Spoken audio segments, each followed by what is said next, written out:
Did y'all even see the new banner? Y'all see the new morning show banner in all white?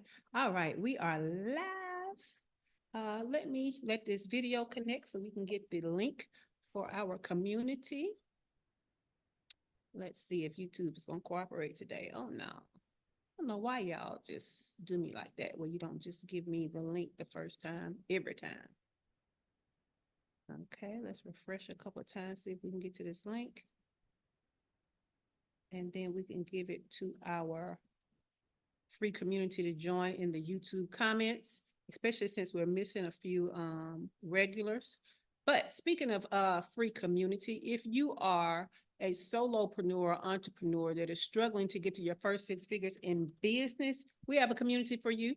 Go to shaycannon.info/group and join us. We have a lot of value that we give in that group. We have three values that we have in that group. That is, one, we want to build community. Two, we want to have collaborations. And three, we have conversations that are transformational for your business growth. So again, shaycannon.info/group. Go ahead and get in there. All right, I can see us and I see our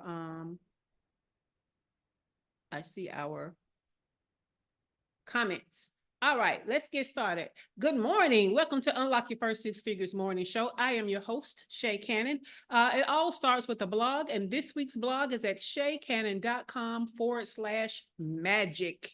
Okay, because we are talking about the magic of pricing for small business this week. Let me just tell you that one of the most elusive challenges that an entrepreneur can have in meeting their revenue goals, I'm going to tell you is pricing, right? Some of us, if we just looked at the pricing in correlation to what our revenue goal was, we probably would change that pricing, right? So what we tend to do as entrepreneurs, especially when we're first starting out, is we tend to do what I call confidence pricing, which is we price based on our confidence of delivering, our confidence of our influence, our confidence, period, right? So we tend to start off a little lower. Some of us never get over that. Some of us do, right? But most of us usually start there. Now, the problem comes in when you have a revenue goal, right? And when you look at how much you have to sell of your offer at that low confidence price, you're doing more work than necessary, right? You kind of have just done yourself wrong there, right? Because it makes it almost, if you think your revenue goal is big, a big, hairy, audacious goal, then when you add in that low pricing, what happens is it makes it feel even more impossible, okay? So what we have to do is we have to price our things correctly. And if you go to shaycannon.com/pricing, that is the first blog post where we talked about pricing to get you started, okay? Now that once you're rooted in the value of your offer, then we can start to play with the numbers a little bit for psychology purposes, okay? Because the psychology of pricing is what helps us leverage human behavior and cognitive bias to influence a buying decision, okay? So first, understand the value, okay? And then pick a number. And then now we're gonna tweak the number using psychology, all right? So I have divided the psychology of pricing into 4 different categories.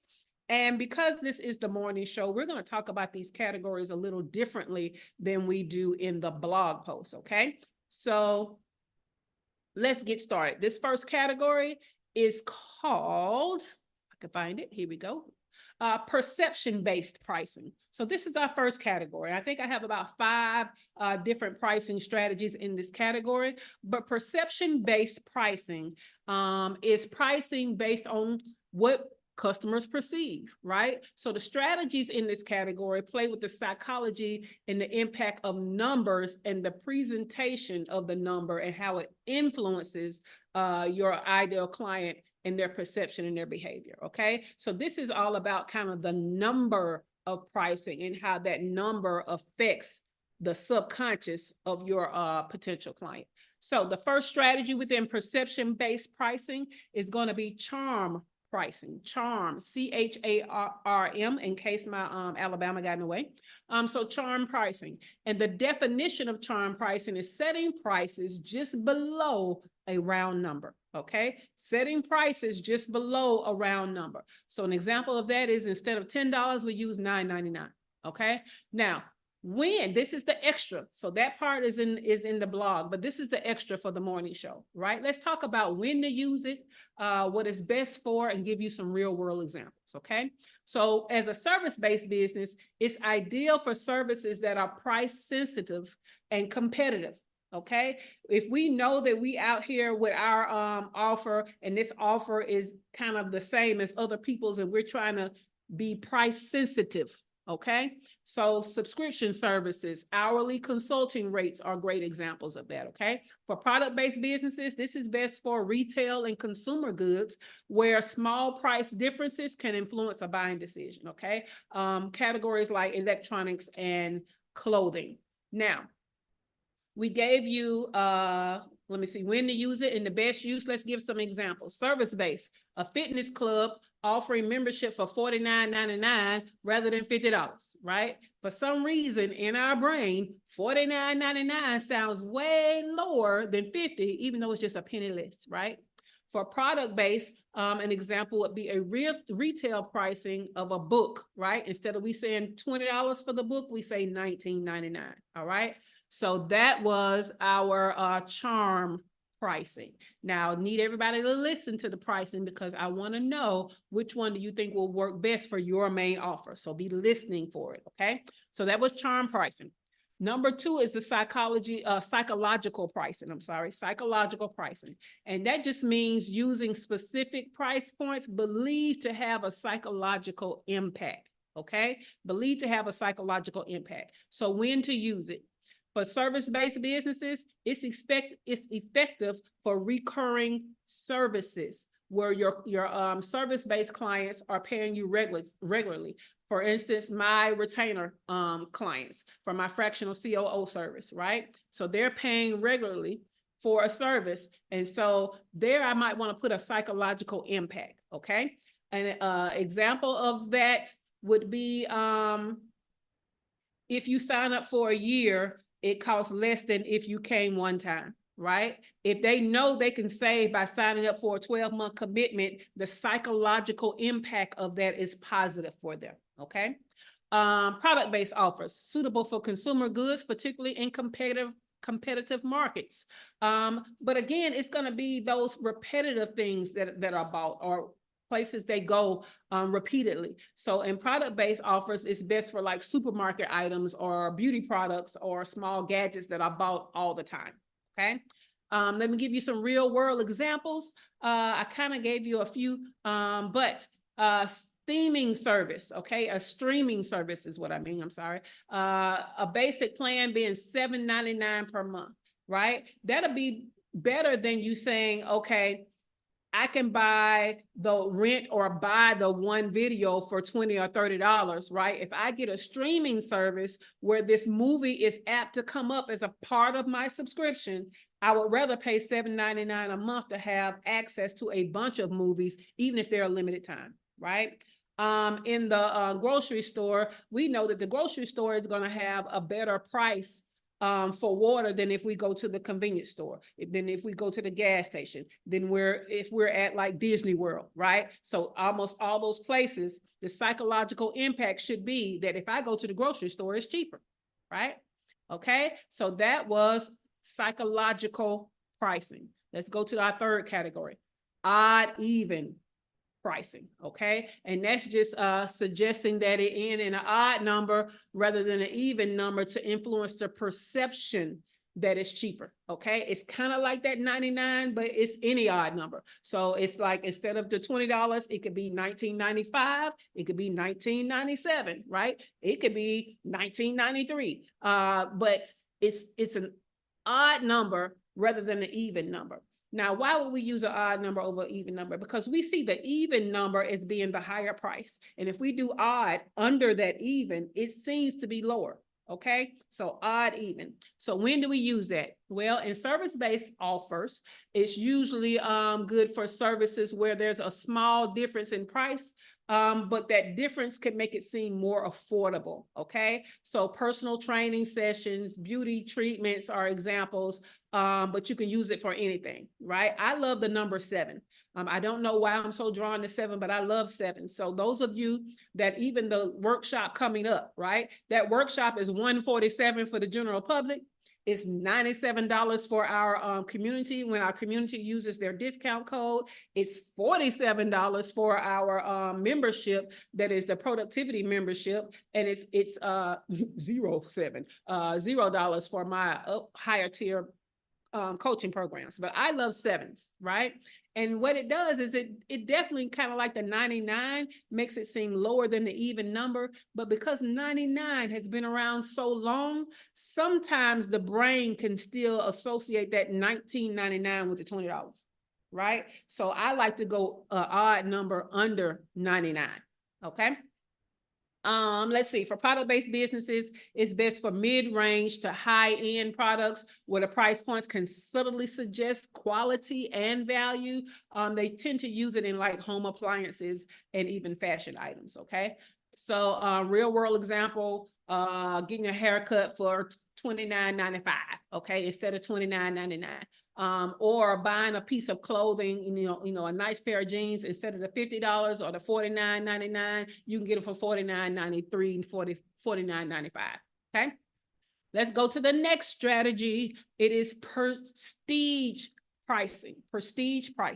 And this is pricing at a high level, okay, to give the appearance of quality and exclusivity, all right? So when are we going to use that in service-based? Well, it's ideal for high-end services or high-ticket offers, okay, where exclusivity and quality is kind of, we're going to say insinuated, right?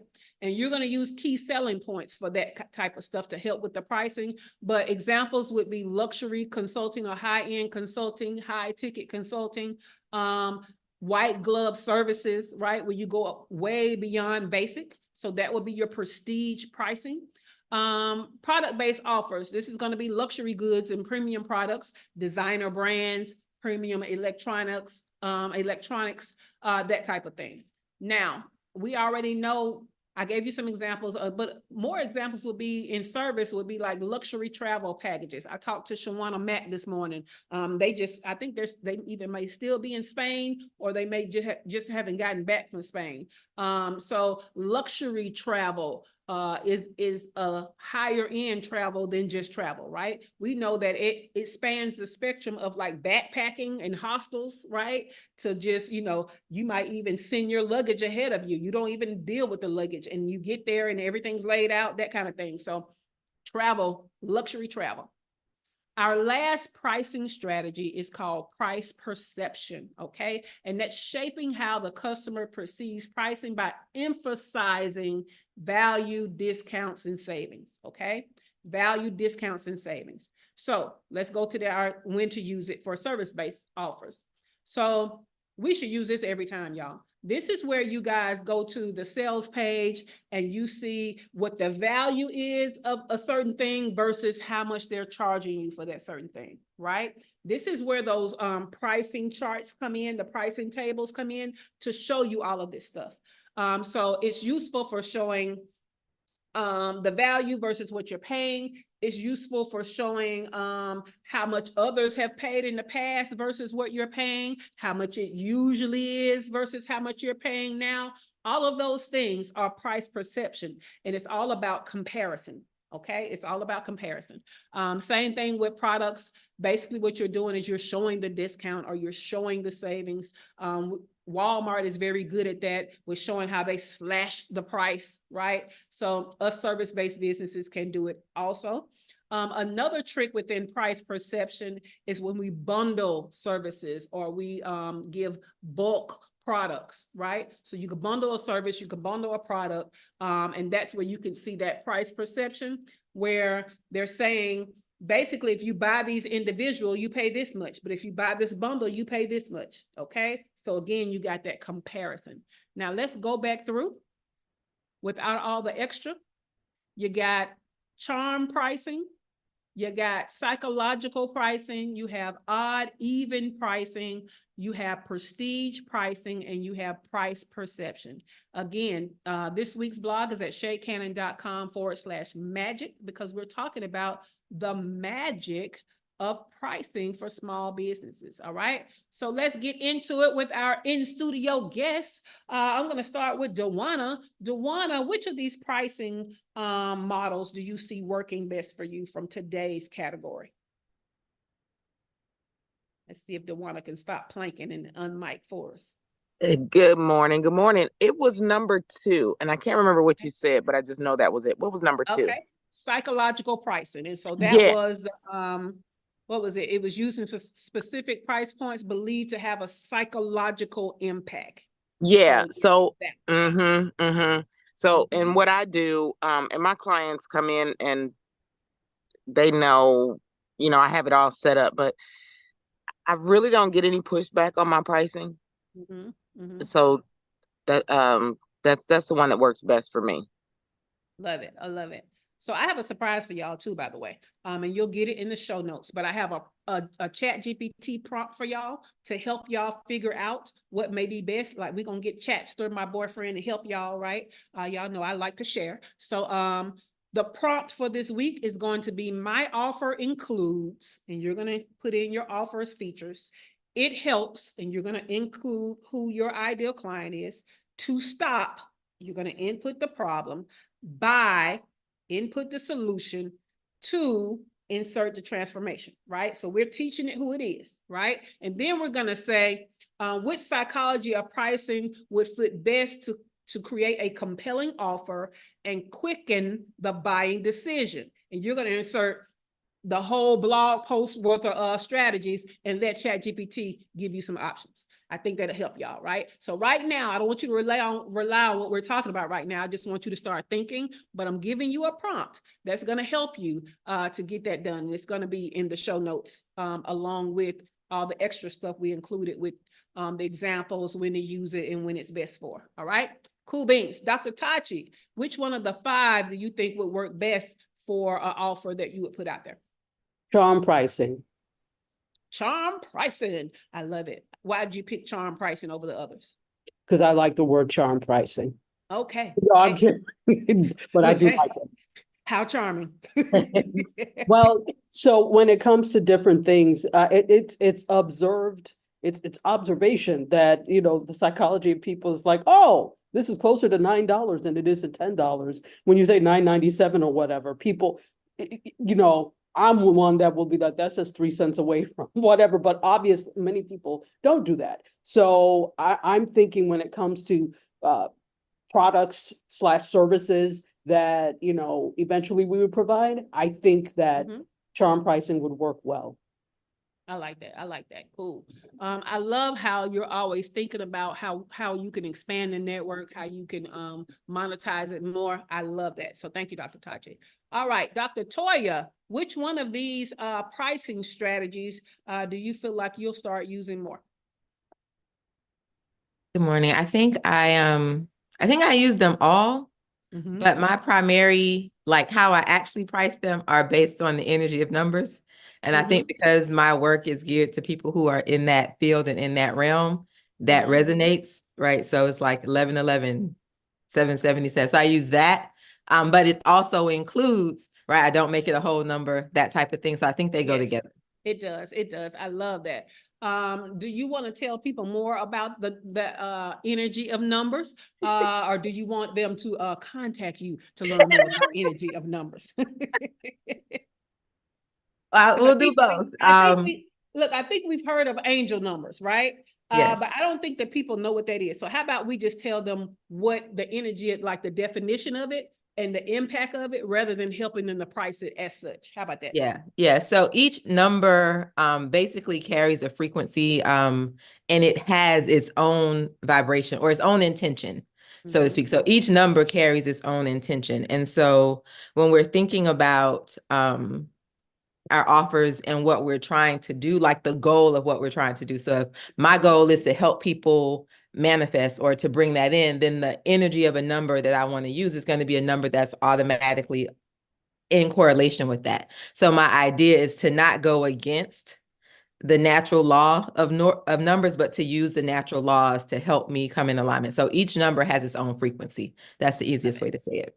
And that was enough. Thank you. We appreciate you. We appreciate you.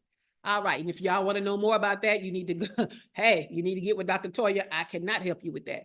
So it's drlatoyadavis.com. Okay. So go over there and book a call. Dr. LaFera, which of the strategies from today do you feel like will work great for some of the offers that you're putting out there?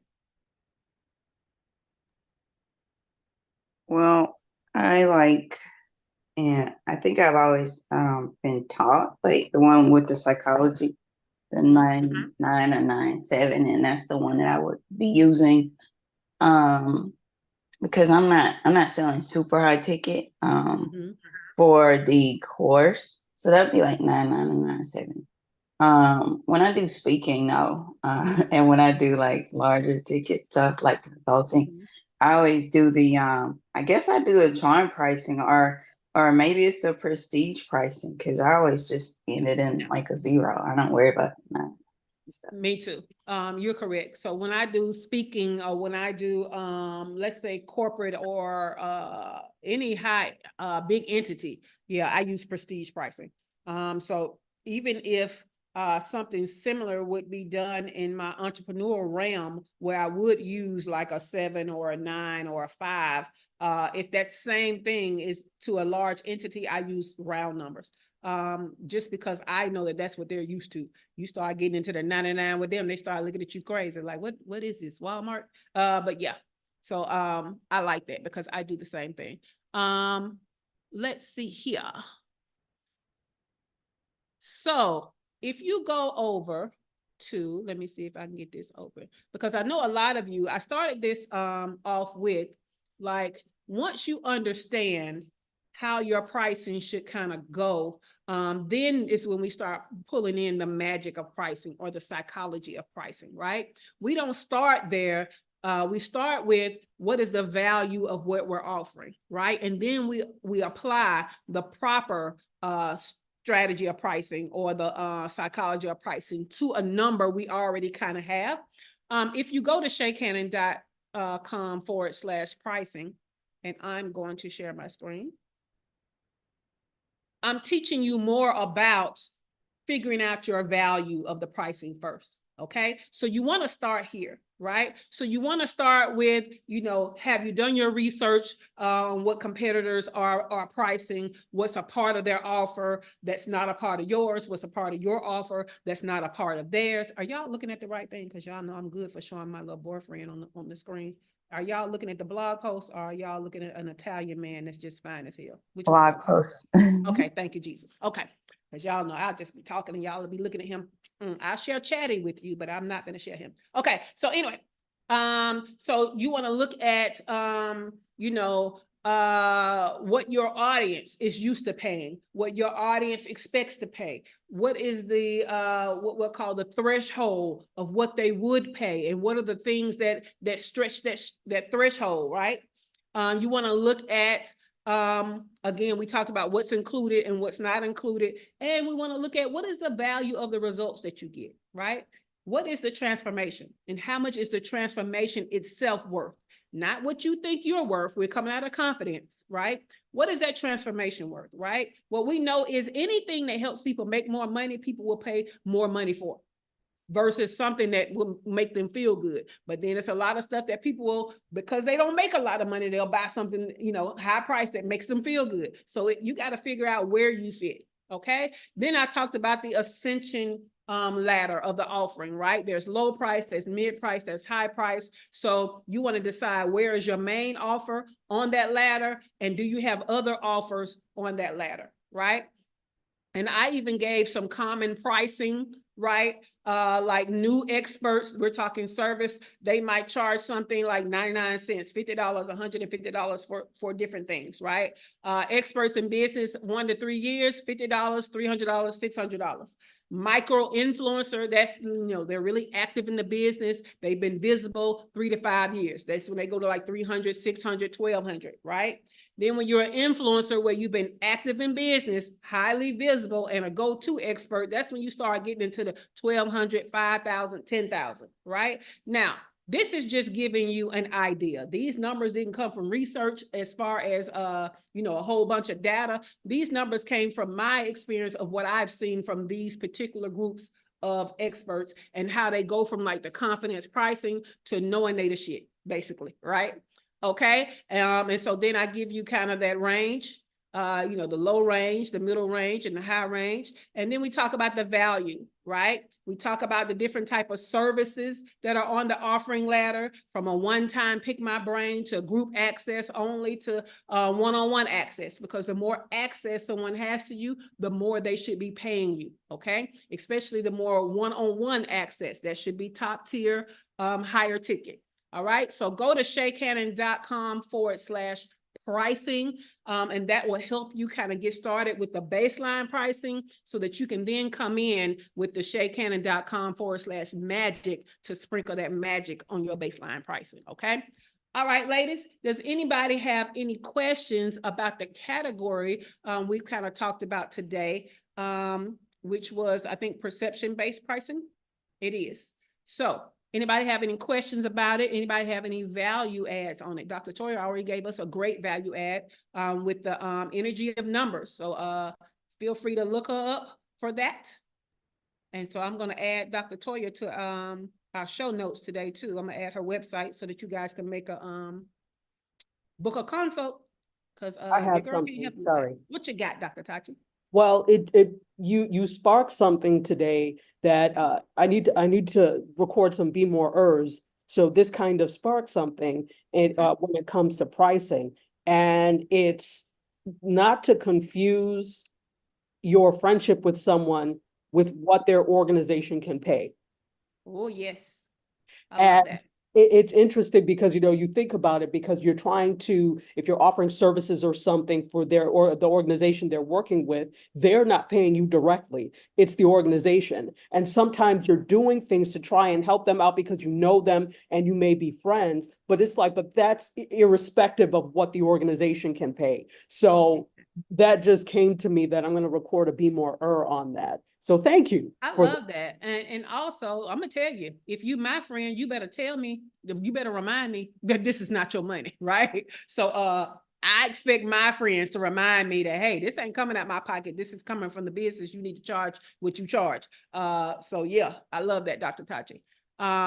Over on the YouTube side, we got Heather over here. She didn't make it in the studio. She didn't make it in the studio in time, but she is over here on not Facebook, but YouTube.